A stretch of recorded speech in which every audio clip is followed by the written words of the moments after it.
राज्य में आरंभ होईछि एसआईआर प्रक्रिया। बूथ स्तरीय अधिकारी बीएलओ माने घर को घर बुली तथ्य संग्रह करुछंती। मतदाता परिगणना फर्म देवा सह ताहा पूरण पर बीएलओ माने संग्रह करुछंती। जून 28 तारिख पर्यंत एही कार्य जारी रहिबो। आसंता जुलाई 5 तारिख रे चिठा भोटर तालिका प्रकाश पाइबो। एहा परे मतदाता माने सेमानकर आपत्ति अभियोग दाखल करि परिबे।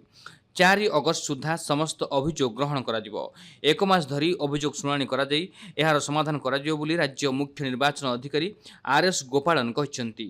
सेप्टेम्बर 6 तारिख रे अंतिम मतदाता तालिका प्रकाश पाइबो बोली से सूचना दैछंती। गंजाम जिल्ला रे जिल्लापाल भि कीर्तिभासन एही अभियान रो शुभारंभ करिसंती। अभियान समय रे मतदाता माननकु निर्दिष्ट फॉर्म दिया जाउछि। एही फॉर्म रे समस्त निर्भुल तथ्य दाखल करिबाकू मतदाता माननकु परामर्श दिया जाइछि। जनसाधारण सहायता 1950 निःशुल्क हेल्पलाइन मध्य जारी करा जाइछि।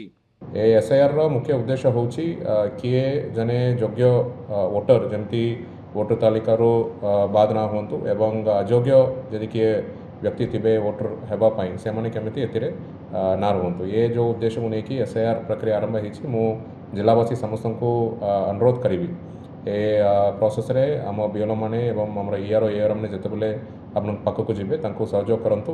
जिल्लार 13टी विधानसभा क्षेत्र में 3124 जन बीएलओ घर को घर बुली तथ्य संग्रह करुछंती। अधिकारी माने नूतन भोटर नाम पंजीकरण करुछंती। एथिसहित अयोग्य मृत और नकली मतदाता नाँ को मतदाता तालिका बाद देवा प्रक्रिया आरंभ करिछंती। यह सुचारू रूपे आरंभ है। बहुत खुशी लगे जे जन जिलापाल घर घर बुलिकी जो एसआईआर काम करें समस्ते सहित सहयोग करवा। न्यू भोटर केमती फिलअप करा जाए एवं 2002 रे जार थिला वर्तमान को स्तंभ रे फिलअप करा जिवो एवं 2002 रे जार नथिला से स्तंभटा केमती फिलअप होबो से सब आपको बुझेले।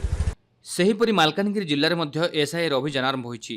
मालकानगिरी और चित्रकोंड निर्वाचन मंडली रे एसआईआर संपादन लगी 549 जन बीएलओ नियोजित होइछंती। बीएलओ माने मतदाता परिगणना फॉर्म प्रदान करुछंती।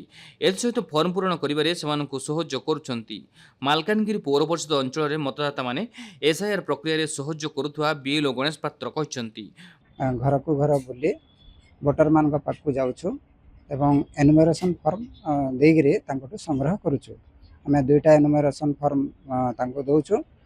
गोटे से माने रखिबे गोटे आमे निजर कॉपी पे रखिबु ताको नेगिरे मोबाइल सॉफ्टवेयर रे ताको लोड करिवु एवं आमे जेतले जाउछु घर को तांको डॉक्यूमेंट हिसाब रे किछि सेमति बाध्य करा जाबो नै।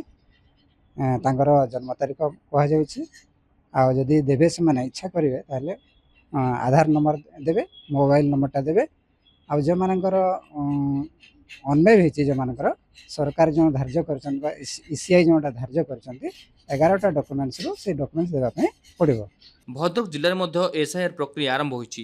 जिल्लापाल दिलीप राउतराय तांको कार्यालय परिसर में एक मतदाता सहायता केन्द्र को उद्घाटन करिसेंती। जिल्लार तिहिडी ठारे एसआईआर को नहीं एक सचेतनता शोभायात्रा अनुष्ठित होईछि।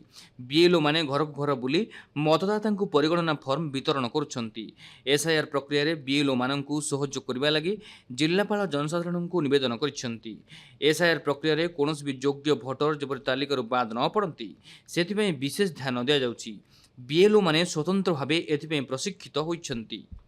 त्रुटि शून्य इलेक्टोरल रोल प्रस्तुति करबा पई गोटे भारत सरकार एवं इलेक्शन कमिशन ऑफ इंडिया गोटे सुदीर्घ पदक्षेप एवं वर्तमान आमर समस्त ट्रेनिंग सरी जाइछि।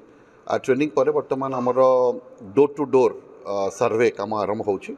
30 तारिख रु 28 जून पर्यंत आमर ब्लॉक बूथ लेवल ऑफिसर्स माने बीएलओस माने से घर घर बुलिबे एवं से माने प्री प्रिंटेड एनुमेरेशन फॉर्म्स लेके जाउछन्ते 2 थाक